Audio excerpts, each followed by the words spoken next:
What's up everyone, it's Sinistry, and today I wanted to talk about Unity's recent runtime fee and how this could actually impact gamers even if you're not a game dev. You might have seen that game devs are super upset about this change by Unity, and I think there are a lot of reasons why they're upset, which I want to go over, as well as a bit about what Unity actually is and how this whole thing could impact you. I don't normally talk about game dev on this channel, but I have an interest in it and would maybe like to talk about it in the future. So whether you like gaming analysis content or game dev analysis content, make sure to hit the subscribe button so you don't miss my future videos. But now let's quickly talk about what Unity actually is and how it's used. Unity is one of the most popular game engines used around the world. Whether you're a beginner or an industry veteran, you've probably come across Unity if you're at all interested in game dev. If you're not sure what a game engine is, I like to think of it as a collection of tools that helps a game to run behind the scenes, so that way devs can really focus on what's actually happening in the game and not getting all of the technical stuff set up. Unity has a very user-friendly kind of design, so a lot of people get started with it as a beginner even if they don't really know programming, but it's also pretty hefty, so you can use it for 2D, 3D, or even mobile gaming. You might not think you've ever played a game on Unity, but there are so many games that were built on it. For example, we have Fall Guys, Subnautica, Cuphead, Pokemon Brilliant Diamond and Shining Pearl, and Pokemon Go. So unless you really play like one series that's made on a proprietary engine, you most likely have come across a Unity game even if maybe you haven't played it. So as you can see, this would kind of impact gaming overall if there's a huge change to the engine. But now let's actually talk about what the change is and why devs are so upset about this change. Unity calls this new fee a runtime fee, which essentially means that anytime the game is installed, the game dev has to pay up to 20 cents to Unity. There is a certain threshold that you have to hit in order to have to pay these fees, but older purchases and older installs count toward this threshold, so even though you'll only get charged starting January 1st for any new installs, you will have those older purchases held against you. As you can imagine, any new fee is not going to be loved by game devs, but this one in particular is just so abysmal in how it was rolled out and how it's supposed to work. First of all, the terms of service was changed, and devs have no choice but to opt into it or stop using Unity. It actually wipes out all of the previous terms of service, and if devs have started working on this game, let's say 5 years ago, they have to still abide by these new rules, even if they didn't agree to them 5 years ago. So as you can imagine, that already makes devs upset. But there are other things that also have them on edge, such as the vague wording of the whole policy. The vague wording means that there's a lot of interpretation for whether or not Unity is actually going to charge devs. And they actually say in their blog post that they can choose not to charge if they want to. So they could possibly choose not to charge, let's say, large studios that use their engine for larger games because they want to keep them as a client, and maybe only charge smaller devs, or they could do vice versa, but honestly, will they? I'm not really holding my breath. One thing a lot of people have been confused about is what per install means, because Unity has mentioned that this means a unique install on a unique device. So let's say that you have one laptop, you install the game the first time, then you uninstall, and in the future you reinstall it, you'd only get charged one time for that. But there's no guarantee that Unity will actually get that right behind the scenes, and they're the ones that are deciding what a unique install is. Plus, there are exploits, such as people using virtual machines, or people using bots to kind of mimic a new installation on a new device. I'm not really going to get super technical about that. You can go look that up online. People have been talking about that.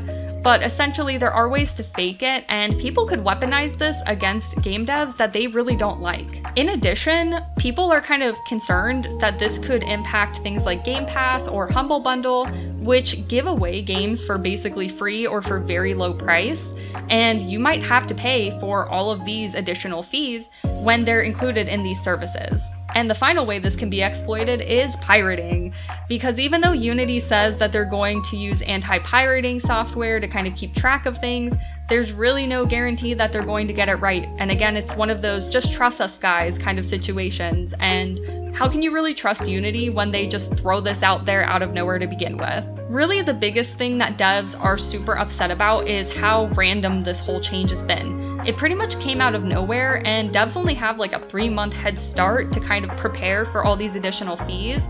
It could actually bankrupt some small devs, and that's really concerning, obviously, as things like layoffs are super prominent in the game dev community, and it would really suck if a lot of studios had to shutter their doors or pull games because they weren't able to pay the bills. And this is why it affects you guys, because even if you're not a game dev, games could actually be pulled from stores because devs can't afford to pay these fees for new installations.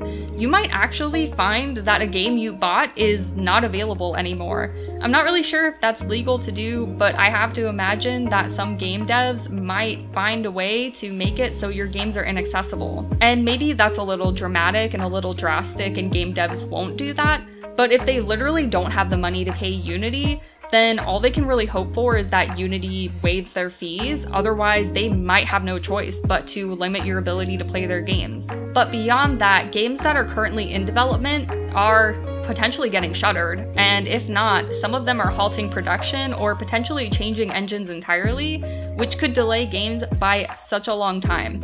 One particular game I'm very curious about is Hollow Knight Silksong. Y'all have been wanting this game for so long.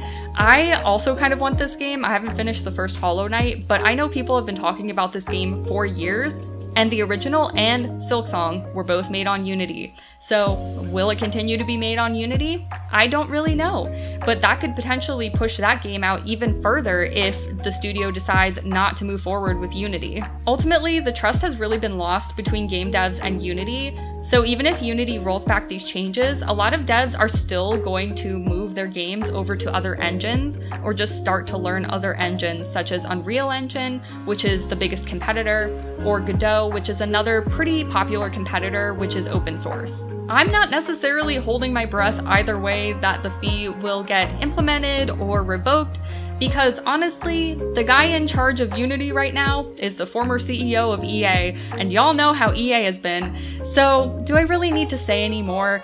Unity is just kind of going down that route of being really money hungry and focusing their efforts in all the wrong areas. Unfortunately, I think that this has huge ramifications for Unity and huge ramifications for gamers, because you really don't know what's going to be happening with any of your favorite games in the coming months. And let's say that developers actually continue to push out their games on Unity. Well, I can see another possible downside, which is games may become more expensive for customers because they have to bake in extra money to pay for these fees when they can't guarantee that a gamer will or will not install and reinstall and do it tons of times.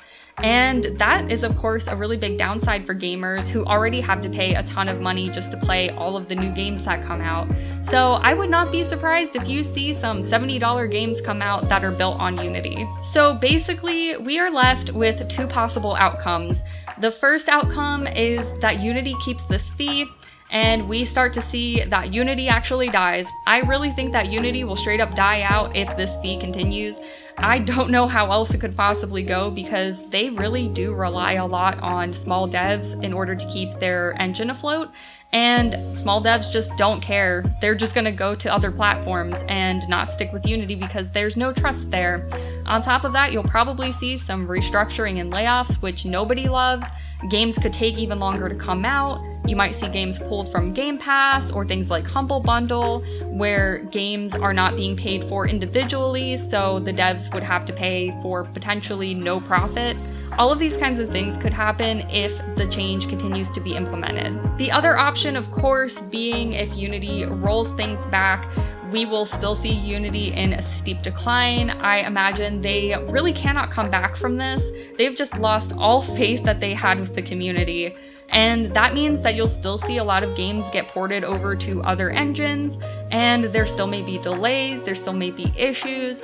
And I'm actually curious to see if other engines will kind of pick up the slack where Unity kind of leaves a hole in the market, particularly around things like mobile dev. You might see other engines start to pick up those areas and build them out more. So overall, I think this change is really awful. I think everyone would agree with that. It's just such a poor example of money-hungry corporate greed. I don't know what they were possibly thinking. Even the internal staff said this was a horrible idea and was going to be implemented so poorly and explained so poorly. Their questions were not answered. All of these kinds of things are just leaving Unity in a very precarious situation. And of course, like I said, it's going to have impacts for you as a gamer. You might have to pay more money, you might have to wait longer for games that you're interested in, and worst case, if it really gets that bad, you might not be able to play games that you once loved. I can't possibly imagine that this will actually roll out. I think there are lawsuits out there getting filed against Unity so that the change doesn't go into effect, but even if those lawsuits are not successful, I have no idea how Unity can exist as a company with this change going through. So either way, I'm really curious to see what happens, and I hope that you'll follow along with this story even if you're not a game dev, because it's very important in the gaming community that we stick with game devs and that we support them, because they're the ones that make the games that we all know and love. And as someone who wants to be a game dev one day, I definitely will be following this story, and I'm very curious to see where it ends up. So let me know what y'all think. Have you ever played a game in Unity? Do you have an interest in game dev, and have you ever used Unity to try to learn a little bit about game dev? Let me know in the comments down below, and again, make sure to subscribe if you like gaming analysis content.